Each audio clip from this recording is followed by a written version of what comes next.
Good day, everyone, and welcome to the journey. I am Reverend Bobby, and today I got my friend Charles Martin from St. Emma Military Academy and Morehouse, my buddy. How you doing this morning, Charles? Amen. That's right. 50 years ago. But I'm doing fine, Bobby. Glad to see you, man. Glad to be here. Hey, man, I'm glad to have you. And while we are mutually glad to be here with each other, That's everyone right. be mutually glad and subscribe to the channel so you can be here with us too. That is Gospel of Robert, capital GOSPELOF, capital ROBERT on the YouTube. And you might have to put the @ in front of it. So, Charles, tell us a little bit of something about you, man, and our adventures together, if you want. Oh, man. Well, Bobby, we go back over 50 years, me and you. Started back at St. Emma Military Academy in Virginia. I remember you as a lieutenant, so I know you was up there, homeboy. I was a platoon sergeant. But anyway, it was all good. 4 years of heavenly success and all that. But anyway, outside St. Emma, we were also Morehouse classmen together. I was there after St. Emma, and you were there, and I was there for 2 years, and then I transferred, and then I ended up coming back to Detroit and opening a Louisiana Creole Gumbo restaurant, which I had for 10 years. I actually had 2 locations at that spot, and it's still open, by the way. I'm no longer affiliated with it, but it's still open. My partner at the time is running it now, but we had a location on the east side and another one on the west side, and it's doing well still. As a black entrepreneur, a lot of stuff is happening downtown now, so I was glad to be a part of that. And then I was a school teacher for 5 years. I don't think I told you that. No. In Detroit public schools after I left the restaurant business. I became a teacher in the public schools, and I taught high school and elementary for 5 years. Then after that, I got in construction, and I retired in construction about 8 years ago, really driving a cement truck. But Yeah. I did a lot of the highways and office buildings and whatnot in Detroit still. Matter of fact, I even did part of Ford Field, the football stadium, when it was being built, and along with some other big projects that you may not be familiar with. But I had an interesting life, so. Yeah, no, because tell the Louisiana food restaurant, Louisiana food, it goes over well wherever you do that. Oh, yeah. My wife, her family was from Louisiana. Oh, I didn't know that, Bobby. And even after we split up, I go to California, and she would always have some gumbo base in the freezer and make me some gumbo, man. Oh, man. All you want. And look, my daughter won't give up Sharon's recipe. She'll tell me, she said, look in there. It's something in the freezer. Go get it. You eat that while you're here, but you ain't getting the recipe. No, man. So did you have family lines down in Louisiana? Well, actually, no. As far as the restaurant, how I went, it was an old guy. He was in his 80s, and he was really selling the restaurant. And he was in the Army, and he was a cook in the Army, and he basically had the restaurant about, I guess, 5 years prior to me taking over. But he did real well. We're in a downtown location, and a lot of black support, and it's still doing well. So, as a matter of fact, we're the only Creole Gumbo restaurant. Well, downtown there is one more, but it's not really in Detroit. But anyway, where'd you learn how to cook so good? Man, I don't know. Well, the guy that I bought the restaurant from really kind of trained me as far as how to do Creole cuisine. But I do more than gumbo, but it is a Creole style that I do. But anyway, gumbo Creole, jambalaya, red beans and rice, and so forth. But anyway, I'm that guy. The crawfish and the etouffees and Oh yeah, I did all that. Yeah, etouffee. In fact, etouffee is one of my favorites. When we hook up together, I'm gonna try to do that too for you, along with my gumbo. Listen, we're gonna get that done. I remember one time, me and Sharon's uncle, we went to down to the market. We came back with a 50-pound bag croaker sack of oysters. Sat out there with them knives, man, and beer and hot sauce and stuff. That's how you do it, man. And look, we went through the oysters. They was talking about we was crazy. Oh, man. So how did you come from, college and, looking at pre-med and then end up doing something totally around the world? Well, it was one of those situations when I was in college. I was really a biology major. I don't know if you knew that, but I was in pre-med. Right. And because your dad was a doctor, right? Yeah, he was a doctor in Detroit, but for some reason, that was kicking my butt. So I didn't have the grades to really get into med school, and I actually ended up I transferred from Morehouse after 2 years and went to Norfolk State University in Norfolk, Virginia, near our high school. And I graduated from there in psychology because I couldn't get into med school with the grades I had. So I had like a C average. You got to have a high B or whatever. So anyway, kind of gave up the pre-med idea and found myself doing the restaurant. So all is good on that respect. So with the psychology background, you still, because you work close with the men's group, don't you? Oh, yeah. And matter of fact, my first job was with the Michigan State, Psychology Institute. It was in Plymouth, Michigan, but it was a state-run organization where they housed the mentally ill or whatever. And I got into that for a couple of years, and then it ended up closing. And then after that, I guess I found a restaurant. So.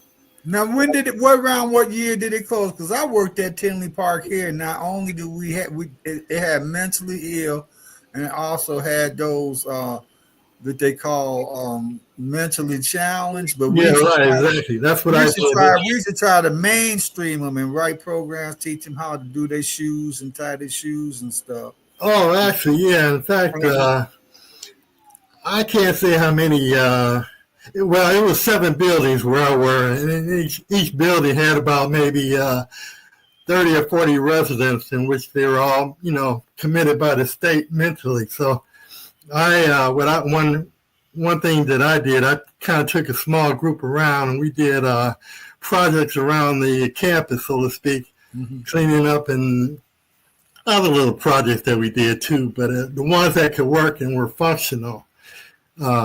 I had about, 30 of them that I was in charge of. Anyway, that closed, I would say in the late 70s or early 80s it closed. So it was a state-run thing. But anyway. Yeah, because I would say, right in that time frame here, because they closed Tinley Park, and then they didn't have many facilities at all for the, mentally ill or those that once were called retarded to go. Yeah. So what happened here, man, is they started dumping them into jails. Did that happen in Detroit? I heard of some of that, but I don't know what happened actually after it closed down, because like I said, it was a large number, and these were basically the kids under, under 21. They were like maybe 17 or 21, I guess. Okay. That housed all these, but like I say, they were state committed. So, these are the kids that couldn't really function at home and all that. Parents didn't want to, basically, I won't say, live with them, but basically they were problem kids. So yeah. But anyway, I worked with that for about 3 years before it closed. So. But it was all good, Yeah. I was offered a position with them before they closed to actually run one of the houses. But after it closed, they wanted me to go back to school, which I was going to do, get a master's in psychiatry. But anyway, that didn't happen. So, How fulfilling was that in that little bit of time you working with those that like really needed you? well, I kind of enjoyed it really because it was challenge. It had its challenges, but I could work with that. And I had help too. So, but I was basically the head guy in charge as far as this little detail that I had, and it was a 6-day operation. So, but all is good. That was such a long time ago. But, Well, we've been around a minute, man. oh yeah, man. We got to pull from way back because, now we moving at about 1/3 of the speed. All right, yeah, we definitely slowed down. I forgot to mention Idlewild, man. I was gonna get there. Oh, okay. My wife is basically. Go ahead, because you used to run a jazz festival up there. Oh yeah, well, actually, we're shutting it down this year, but we did have my wife runs a chamber of commerce up in Idlewild, and her father was the founder, but he passed and she took it over.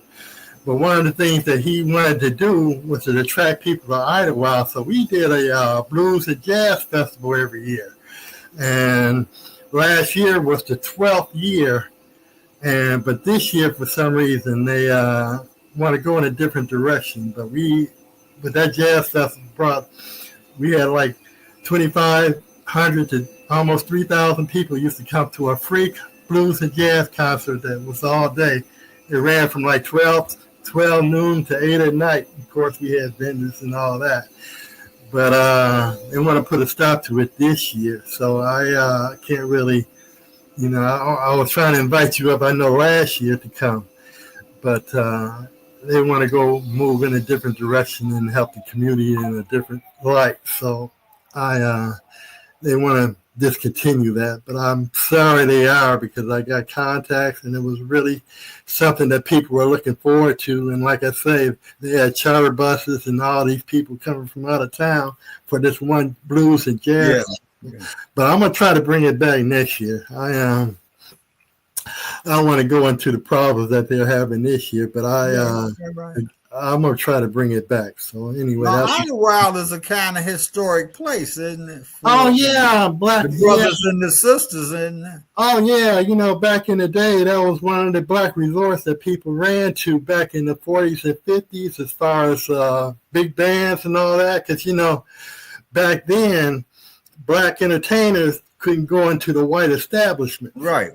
At one time. So Iowa was one of the places they came to as far as entertainment. Man, people used to come every weekend, and we did a blues and jazz and all kind of shows that people flocked to. But it was a main resort back in the day for black people. So it's still alive and kicking, not kind of like it was, but that blues and jazz festival that I had mentioned was basically trying to bring back some of that history back and keep it alive, until the present day. So I'm not going to say it's dead. I am going to try to revive it and bring it back, because it was a good affair and everybody looked forward to coming. So I hate to see them turning it down this year, but I'm going to work on it, man. I'm going to work on it and try to get you to come up there. I'll come up, man. They say all good things come to an end, though, but they only end and transform and get better. Yeah, exactly. So what you doing with your time now? Man, I'm retired. Been retired 8 years. I'm a golfer. In fact, I'm gonna try to play Thursday. My guys call me Thursday, but anyway, not too much now. Just kind of at home, taking it easy. I got a place here in Detroit, and I'm also got the place in Idlewild. So between the two, kind of keeps me busy. We're up in Idlewild for the summer, and then back here for the rest of the year in Detroit. So, other than that, I'm just taking it easy as life treats me. It goes well. Now you still hanging out with the boys at the church, because you was hanging real heavy. Oh yeah, in fact, I had a meeting with the church yesterday. I'm a trustee, so Mhm. I also was chairman at 1 year, chairman of the deacon board 1 year. So anyway, I'm active in the church. The And deacon and the reverend. How did that happen, man? you I know, remember. I think I remember we was rascals. How did that happen, man? just one of those things that I guess got called to do. But I've been active in the church for some time. But all is well. I enjoy it. We're going through some things, but I'm a part of the solution. So we're working it out. Well, things are shifting and transitioning, everywhere. It's I mean, as progressive as I But sometimes. I like to ask you a question, man. I know you're You doing. like to ask me a question? I know you're doing this ministry, and you active as far as doing this show and some other stuff. What you been up to as far as church wise and stuff that you do? Well, I came out of the regular preaching rotation thing Right. some time ago, but I would have been working 18 years with a friend of mine, Reverend Vimatese Jackson, who niece is up in Detroit. Her niece is a comedian up there, and she's starting to get real big. Well, she lives there, and she's starting to get real big. But anyway, I did a homeless ministry with her for like 18 years. Oh, beautiful. Which encompass not only homeless but substance abusers, because sometimes the homelessness is substance abusers, ex-offenders, of course, and just people who not they didn't really give up, they just didn't want to be bothered no more, so it was. Yeah, that's a good thing, Bobby. But you know what? My church does something with the poor too. Well, generally in February, matter of fact, my church houses I guess it's homeless people or whatever for a week or whatever in our church, and I was one of the chefs that had to come in to feed them and all that, and they had daily programs for them and activities for them to do as far as helping out. But we used to, well, they're still active as far as working with that community, but February somehow is a program where we connect with them and do stuff in the community with them, and I'm part of that as far as on the cooking end. The church got me cooking, so I'm a chef for that. But I'd always see you, post pictures. Oh yeah, right. I think of you cooking. Oh well, actually, in the church, in the church kitchen. I didn't cook for the church. They made me cook when I was in the Boy Scouts, man. Oh, man. I was one of the cooks. The dudes love to eat my cooking for some reason. Oh, well, good. Well, that was just the main meal. I did gumbo, matter of fact. I did gumbo fish, fried fish. I guess I did my red beans too, if I remember, and some other stuff. We kind of been shut down since the academic. So I haven't really done it in the last, I say, 3 years as far as that program, but we had a problem in our basement too at the church, so that's part of the reason they I guess discontinued, because our basement got flooded and it was inoperable, and they didn't have that program the last 2 years, and they're just getting back on board where redoing the kitchen and some other stuff, and I'm sure this year would be getting back into that program with the homeless and all that. But anyway, that's a good thing you were doing, man. It was kind of fulfilling, because you always have your dudes that live in the park. Reverend Jackson ran by once. He said, "Bobby, it's a dude living in the park. Go get him." So you go, you talk to them, get them the stuff that they need, but they really wanted to stay there. Oh, true. There was nothing you could do to move them. I think the city came and finally moved Jack, because she called me. She said one day Jack was gone, but it was cool because it was cool. They had their own philosophy on life. Yeah, you know what? You're right, because see, I talked to a few of them, when I was cooking or whatever, I sat with a few of them, and I had them tell me their story, and I won't say some of these ain't no dummies, man. They, they just fell on hard times or whatever the problem is. But some of them do have, challenges. But I heard challenges, addictions sometimes get right. Those kinds of things. But they seem to be doing well with the right help. So I'm just glad that you are part of that too. So solution. So well, it was like that was kind of the way, I grew up. My dad, he was a teacher, but he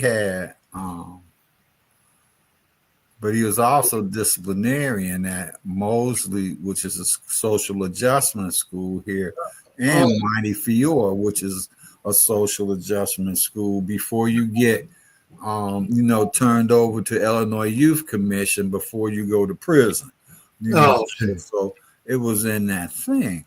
So, he is always trying to help somebody out and keep them out of the joint.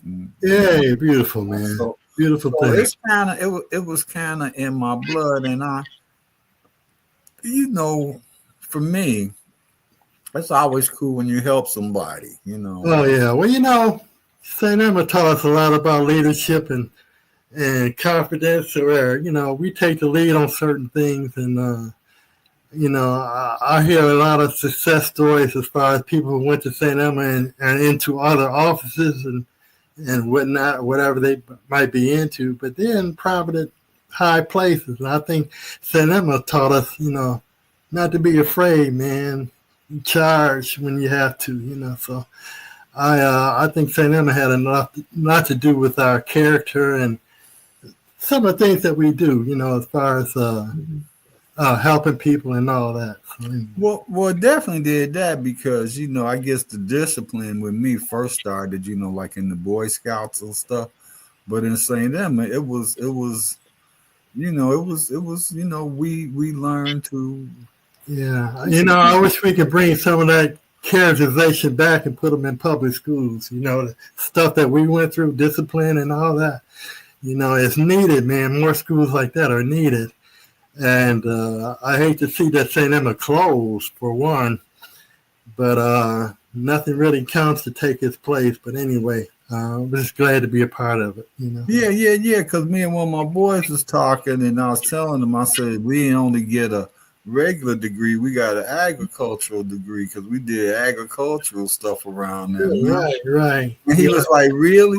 And I said, yeah. And then we was talking about how that was the model for the schools in the South back then. Oh, yeah, right. Like Florida A&M, agriculture mechanical. Exactly, right. You learn the agriculture, how to do the land work, and then you learn the mechanical because you had to keep them farm machines running. Exactly, yeah. And and a lot of things we learned came in really practical in our lives. What's some of the lessons you remember from back at the old St. Emma that you use still today? Oh, man. Well, it's a lot that I could probably recite that doesn't come to mind right now. But anyway, but just leadership roles, man. It teaches you to step up and take charge. And, man, when I get into something, man, I'm generally one of the leaders or whatever, in a group. And not that I'm saying that I'm all that, but it's just I think one of the things that St. Emma taught us to do. That school was built by slaves. I think it was opened in the late 1800s. Man, just looking back, I wanted to ask you too, not to cut you off, but when you were at St. Emma, did anybody tell you about the slave graveyards and all that? Because I wasn't aware until after I had left. So Yeah. I never saw any of that. The slave graveyard. Yeah, they those are the stories. It was I didn't go. It was supposed to be tunnels there. Yeah, underground from leftover from the Civil War. I never went into the tunnels or nothing.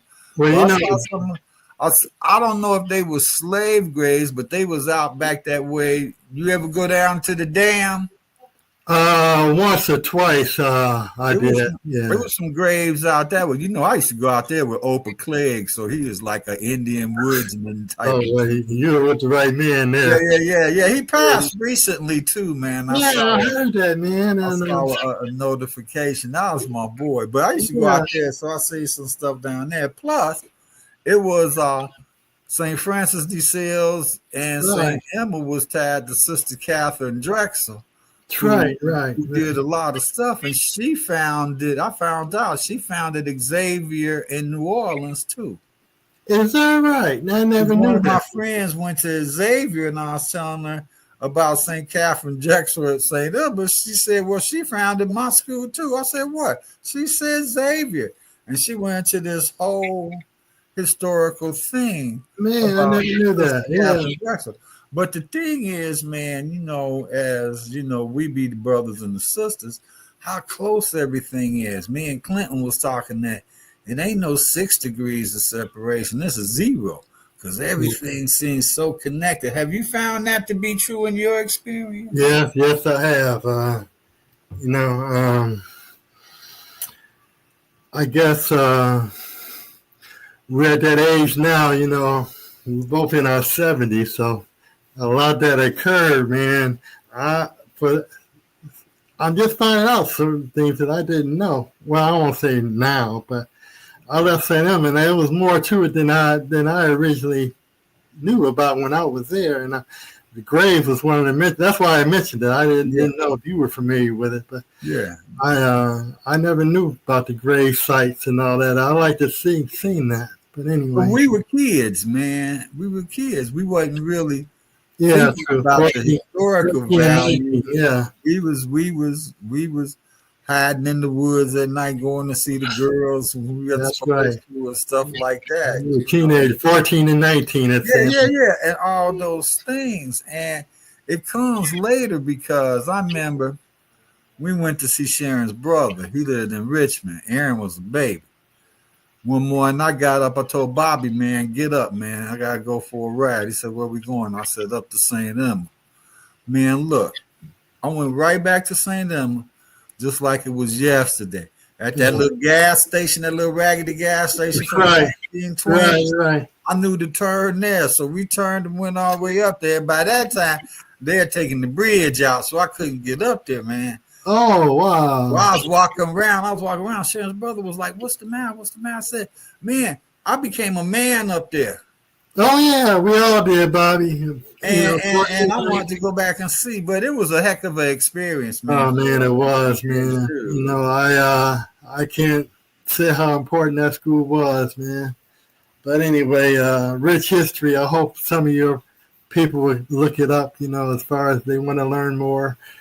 But only black military school in the United States, by the way. So we're all black. So they had a thing on. What was it, about 2 years ago on CBS? Yeah, I think it was during Black History Month. I saw that. History Month. Yeah, right. Yeah, I did see that. In fact, St. Emma was on a few of those programs because I saw it on the CBS, and well, I can't remember. But I saw it really on a couple of stations during Black History Month about 2 years ago.